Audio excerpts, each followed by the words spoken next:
Hər vaxtınız xeyir olsun. Bu gün sizlərlə Ayınç qanuna, hecə və vurğu mövzuları haqqında danışmalıyıq.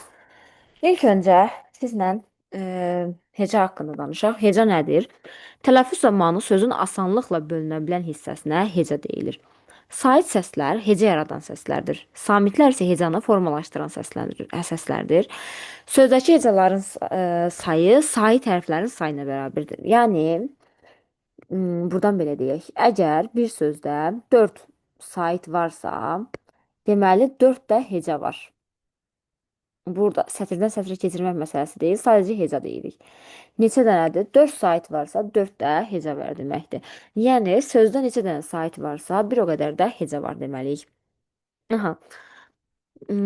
Heca bir saitdən ibarət ola bilər. Məsələn, ürək sözünü hecəyə ayırdığımız zaman necə ayıracağıq? Ürək. Gördüyümüz kimi tək saitdən də ibarət ola bilər. Sonra saitlə bitən hecalar var. Məsələn, kitab sözü olsun, kitab yazırıq. Kitab. Yəni saitlə də bitə bilər hecamız. Samitlə başlaya da bilər. Ondan sonra samitlə də bitə bilər. Məsələn, armud sözündə armud. Burada gördüyümüz kimi samitlə bitib. Bu formada yəni olur. Sonra sözlərin sətirdən sətrə keçirilmək məsələsindən danışaq. Bu da hecanın bir tərəfidir. Sözlər sətirdən sətrə defis işarəsi vasitəsilə keçirilir. Hansı işarə? Defis işarəsi. Biraz belə uzun sov işarədir, bəli. Hecaların bölünməsi ilə keçirilir. Köylə şəkilçi birləşdirməsində 2 sait yanaşı gəldikdə araya bitişdirici samit artırılır və sonrakı saitlə qoşulur. Məsələn, ata sözüdür.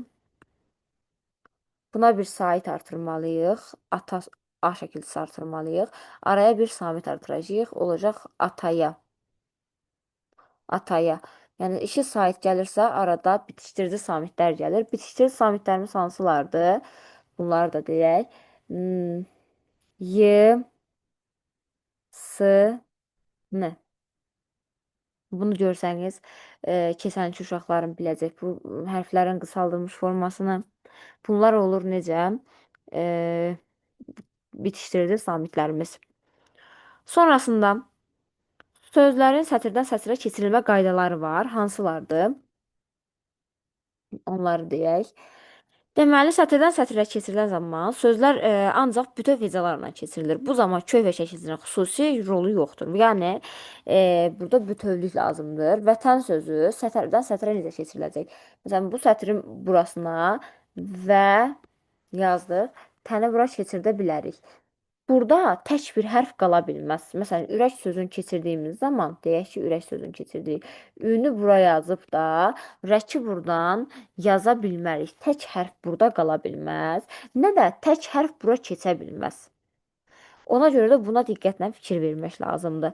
Məsələn, ana sözünü götürüb də hecədə ayırdığımız zaman a, na. Təzədən bunu bura keçirdə bilmərik. Səhvdir. Bütöv formada ana yazmalıyıq. Ya bura, ya da bura. Fərqi yoxdur. İkisini. Sonra e, nə deyək buradan? Tərkibində eyni cinsli qoşu samitli olan sözlər var ki, o həmin sözlər sətirdən sətrə keçirərkən qoşu samitlərdən biri sətrin sonunda saxlanılır. Digəri isə yeni sətrə keçirilir. Məsələn, nə yazırıq? Toqqa sözünü yazırıq. Sözün özünü bura yazım görüm, ondan sonra keçək. Toqqa. Bax, bura necə yazırıq? Toq. Bax, qoşa gəlib. Bir qoşu samiti burada saxlayıram. Qalanını bura keçirdirəm. Toqqa. Və ya rəssam olsun. Rəssam. Bura keçirdik. Sonrasında bu da belə getdim. Aha. Sonra mürəkkəb adların yazılmaq forması var ki, yəni ixtisar olunan mürəkkəb adlar, onlar necə yazılacaq? Onu da deyim mən sizə. Hə, məsələn, e,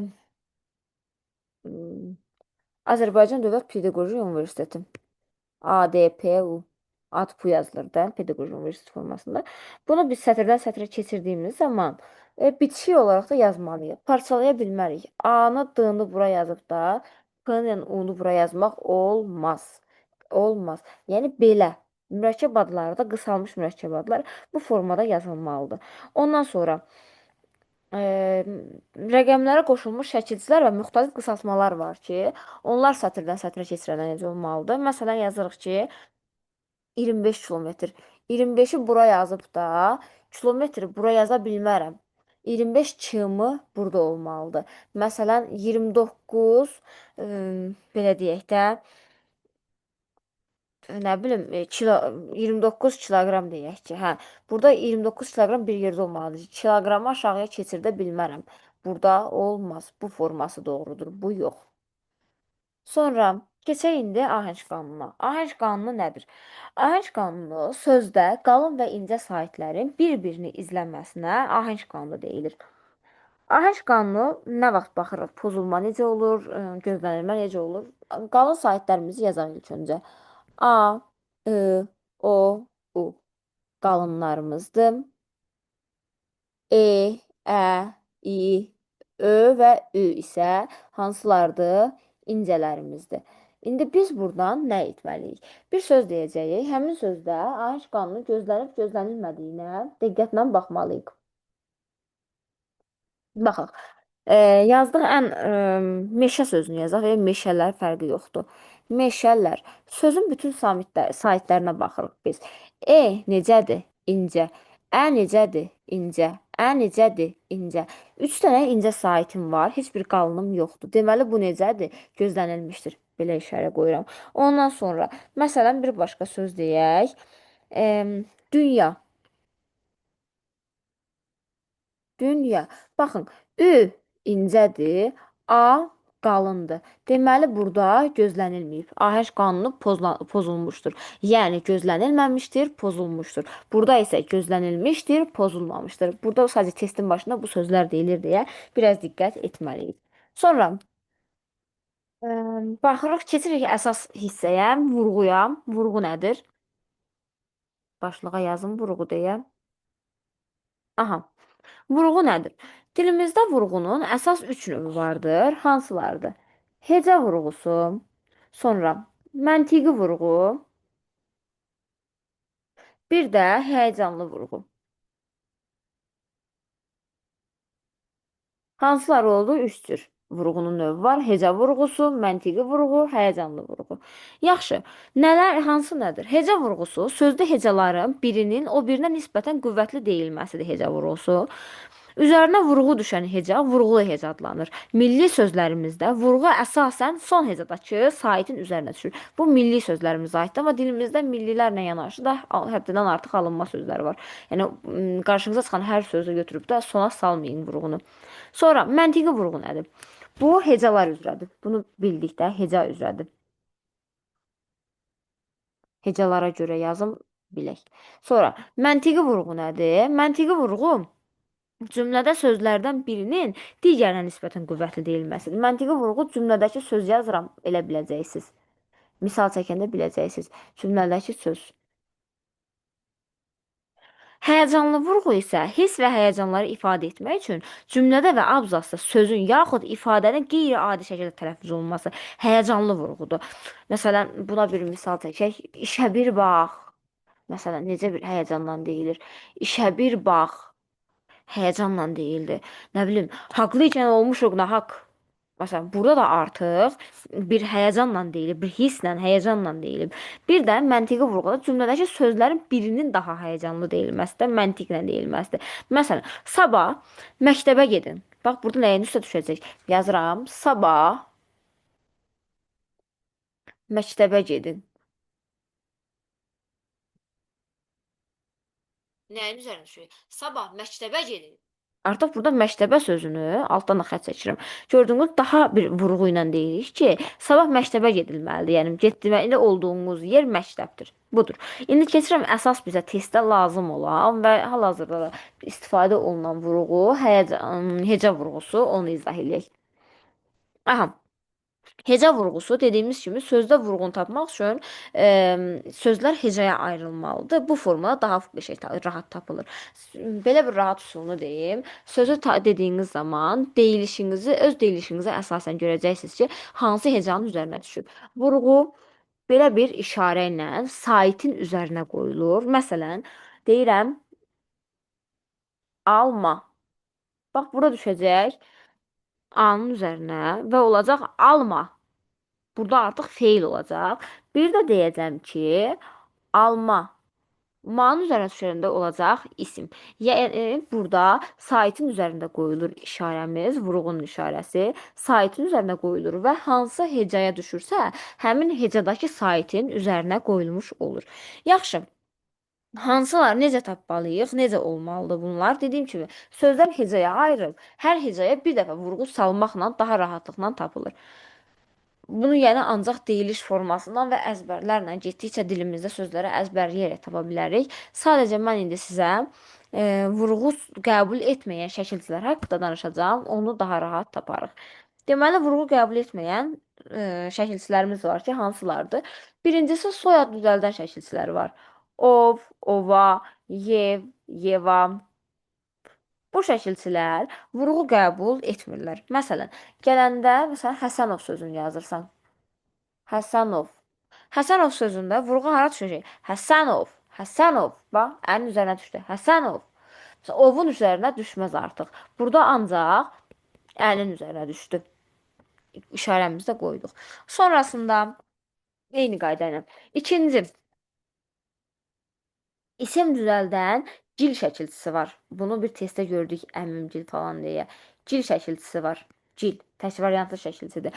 Bu şəkilçidə vurğu qəbul etmir. Məsələn, əmim, cil. Bura bir şey vurğu qoymayacağıq. Hara düşəcək? Əmimcil, əmim, əmimcil. Bax, imin üzərinə düşdü. İkinci hecanın üzərinə düşdü. Cil vurğu qəbul etməyəcək. Üçə baxırıq. Üçüncü hansıdır? Zərf düzəldən ca iki cür şəkilçisidir. Sonra casına şəkilçisidir. Bunlar qayda kitabınızda var. Zəhmət olmasa, hədəfdən və ya İHMŞ-dən və ya fərqi yoxdur. Hər hansısa bir qayda kitabından bunları açıb öyrənin. Zərf düzəldən casına şəkilçisi, la iki cür şəkilçisi və ən şəkilçisidir ki, bu şəkilçilərimiz vurğu qəbul etmir. Məsələn, sürətlə sözü verilib. Sürətlə, bax, burada lənin üzərinə düşməyəcək. Sürətlə, sürətlə. Ətin üzərinə düşəcək. Onun yerinə başqa bir söz yazaq. Məsələn, ingiliscə, rusca, fərqi yoxdur, elə rusca yazaq. Rusca, bax, canın üzərinə düşmür. Rusca. Burada da artıq bunların üzərinə yox, bir qabağına düşür də, belə deyək. Sonra dördüncü olaraq hansıdır? Dördüncü olaraq feillər keçəndə biləcəksiniz bu hissəcikləri. İdi, imiş, bir də isə hissəcikləri var ki, bu hissəciklərdə vurğu qəbul etmir. Məsələn, yazırdı formasında. Burada d idinin qısaldılmışıdır və qəbul etmir vurğu. Burada ırın üzərinə düşəcək. Yazırdı formasında. Sonra beşinci olaraq madan feili bağlama şəkilçisi var. Madan. İkidir feili bağlama şəkilçisi var. Bu da vurğu qəbul etməyəcək. Necədir? Yazaq görmədən. Məsələn, görmədən. Hara qəbul edəcək? Qəbul edəcək. Görmədən. Bax, görmədən. Burada artıq ö qəbul edir. Madan qəbul etmir. Sonra altıncı olaraq qeyd edək. Altıncı olaraq, M şəkilçisi var. M sual ədatı. Şəkilçi deməyək. Daha doğrusu M sual ədatı belə deyək, şəkilçi də deyə bilərik.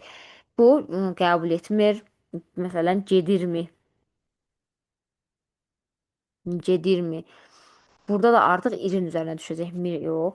Sonra 7. Bax, bunu diqqətlə baxın bu hissəyə. Feillərdə ma inkar şəkilçisi var. Ma inkar şəkilçisi. Bu artıq vurğu qəbul etmir. Bayaq, məsələn, alma sözü üzərindən götürdüm. Məsələn, gəlmə sözü var. Gəlmə. Burada artıq qəbul etmir. Gəlmə. Nə etmə? Gəlmə. Nə bilim, getmə. Bax, getin üzərinə düşəcək. Artıq burada ma məni yox, getin üzərinə düşəcək.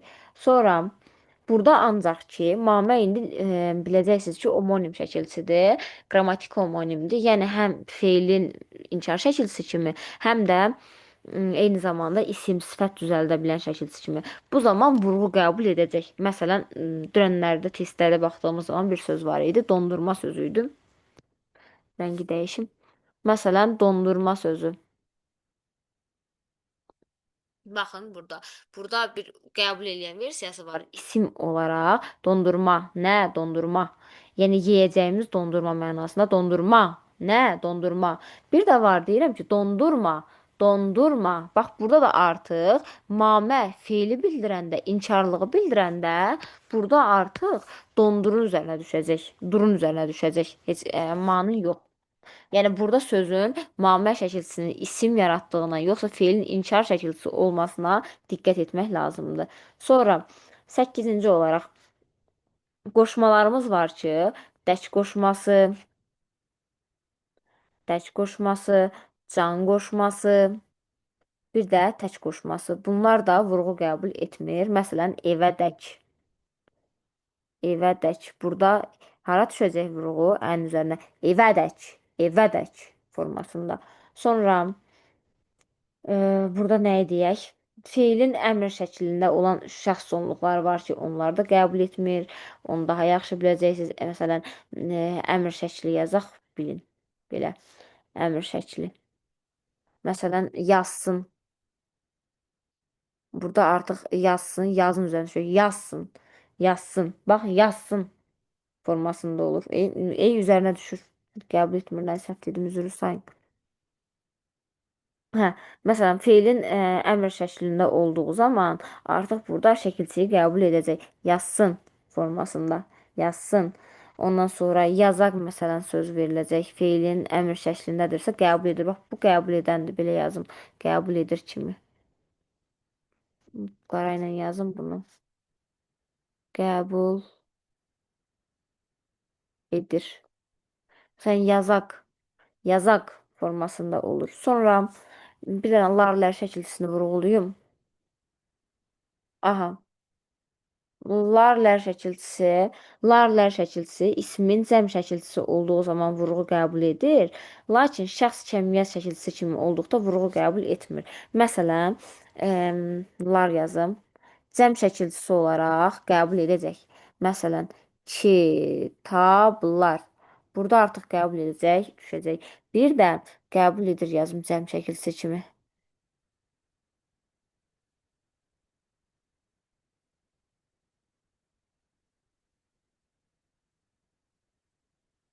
Aha. Mhm. Amma şəxs sonluğu kimidir. Yəni şəxs şəkil, şəmil şəkilçisi kimi qəbul etməyəcək. Yəni feilə qoşulanda belə deyək də, feilə qoşulanda qəbul etməyəcək, ismə qoşulanda qəbul edəcək. Məsələn, deyirlər. Deyirlər. Burada artıq qəbul etməyəcək. Ondan sonra və sair bu tipli şəkilçilər var ki, bunları əzbərləməlisiniz. Hamısını qayda kitabınızda var. Bunları əzbərləyərsiniz. Bir dənə mən bunu ekranı azca belə böyüdüm. Yazdıqlarımızdan nəsə ekrana gəlsin. Hı -hı. Belə olsun, hamısını görüm. Hı -hı. Bunlar məsələn 10 dənəsini yazdım. Arxada qalanında hamısını deyəcəm inşallah. İndi deyirəm. Yerdə qalanları. Şəkilçilər sadəcə çoxdur. Şəkilçilər əzbərləsəz yaxşıdır. Sonra bir də ki, vurğusu dəyişməklə nitq hissəsinə mənsubluğu dəyişən, leksik mənası dəyişən sözlər var. Bax, həm bax belə deyək, vurğusu dəyişməklə həm nitq hissəsi dəyişən, həm də mənası dəyişən sözlər var. Bir də vurğusu dəyişməklə nitq hissəsi dəyişməyən, lakin mənası dəyişən sözlər var. Məsələn, hansılardır? Bunlar da bir-bir yazın bilin. Bax bu vurğusu dəyişməklə nitq hissəsi eyni qalandı. Bax yazıram. Nitq hissəsi eyni qalan. Bu niyə belə oldu? Hə. Nitq hissəsi eyni qalan. Eyni, məna fərqli. Bu sözlər də bilirsiniz ki, vurğusu dəyişməklə mənası dəyişən sözlər də homonim olmayacaq. Bunlara yaxşı baxın. Alın sözüdür. Ondan sonra döyün sözüdür. Sonra elektrik sözüdür. Sonra şaxta sözüdür. Ondan sonra alın sözüdür. Hə, bax, alın sözünü yazdıqda həm bir də yazmayaq, mənalarını yazaq. Alın sözü bir var. Alın, siz alın. Feildir, əmr şəklində. Bir də digər mənada alın, alın. Yəni siz alın. Küsmək mənasında, alınmaq mənasında isə məchul növdə olur, dəyişmir. Sonra döyün sözü feilin əmr şəklindədir. Bir də döyünmək feilin qayıdış növündə olur. Eynidir. Elektrik sözü isim olaraq elektrikçidir. Digər mənada isə isim olaraq yenə elektrik ikinci halda olanda enerji növüdür elektrik. Şaxta birinci hecəyə düşəndə şaxta olanda yeraltı işlər aparılan yerdir. Bir də şaxta olanda sıfırdan aşağı hava temperaturu şaxtalı hava mənasındadır. Vurğusu dəyişməklə mənası dəyişən və eyni zamanda nitq hissəsi də dəyişən sözlər var. Hansılardır bunlar? Yəni hər tərəfli dəyişən sözlərdir. Romantik, ondan sonra satirik, akademik, sonra lirik, sonra klasik, sonra dimdik,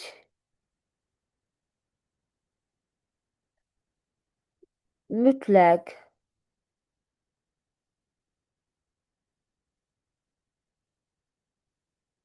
barı. Bu sözlərin ikili mənası var. Həm mənaları dəyişir, həm də leksik mənası, nitq hissəsi hər tərəfli dəyişirlər. Yəni romantik sözü vurğu ikiyə düşəndə, yəni sona düşəndə olur romantik mövzuda yazılan əsər. Yəni romantik necə romantik sifət kimi, amma ikinci hala düşəndə, yəni ikinci bura düşəndə isə məna olur isim, romantik mövzuda yazan mənasında. Eyni qaydada bunların hər biri bu formada gedir. Bunları ya şəkil formasında atarım, ya da belə PDF kimi də ekrana gətirə bilərəm, baxarıq.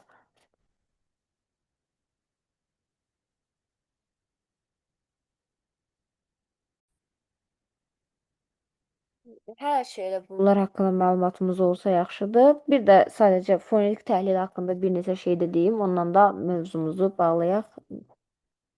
Fonetik təhlil nədir, necə olur? Fonetik təhlil elədiyimiz zaman, baxdığımız zaman əsas baxmalı olduğumuz şeylər nədir? Sözün yazılışı, bir də tələffüz forması. Hansına, nədən nəyə baxırıq? Bizdən əgər ahəng qanunu, ahəng, vurğu, heca, bax bunları istəyirsə, biz yazılışa baxmalıyıq. Amma ki, sözdə neçə samit var, neçə sait var, tələffüzdə dəyişmə varmı, kəmiyyət fərqi, keyfiyyət fərqi, nə bilim, bu tipli artıq şeylər istəyirsə, səs var, nə bilim, sonrasında eyni qayda ilə bu tipli şeylər soruşursa, bu zaman artıq tələffüzə baxmaq lazımdır. Sadəcə bu üçün, məsələn, sözdə deyə bilər ki, hansı sözdə bütün samitlər cingiltilidir. Biz artıq burada nəyə baxmalıyıq? Tələffüzünə, sözün tələffüzünü yazmalıyıq. Biz onun əsasında da baxmalıyıq ki, burada nə var? Məsələn, buna bir misal çəkək. Məsələn, bir çiçək sözünü yazaq. Onu elə fonetik təhlil eləyək gözümüzün qabağında. Çiçək sözün fonetik təhlilinə aid nə yazaq? İlk öncə fonetik təhlil istədiyi zaman yazılışı yazıb qabağından da tələffüzü də yazmalıyıq. Necə olacaq? Çiçək ilk səsindən olur. Sözdə gördüyünüz kimi bütün samitlərimiz kardır. Sonra nə var? Bir-bir yazaq. 5 hərfimiz var, 5 səsimiz var. Sonra homonim olan sözdürmü və ya deyilmi? Bu artıq variant üzərindən qoyulub. Hə, okey. Burada variantdır. Məsələn, fonetik təhlilə baxırıq. 5 hərfimiz, 5 səsimiz var. Söz ahəng qanununa tabedir. Ondan sonra sözdə bütün samitlər kar samitlərdir. Sonra saitlərimizdən biri hər ikisi də incədir. Sonra biri açıq, biri qapalıdır. Bu tipdə suallar işləyir və burada ahir qanunu dediyimiz zaman bura baxırıq. Yerdə qalan samiti, saitə aid nə soruşursa, hamısında tələffüzə baxırıq. Ümumilikdə bu qədər. Nəsə sualımız olsa, baxarıq.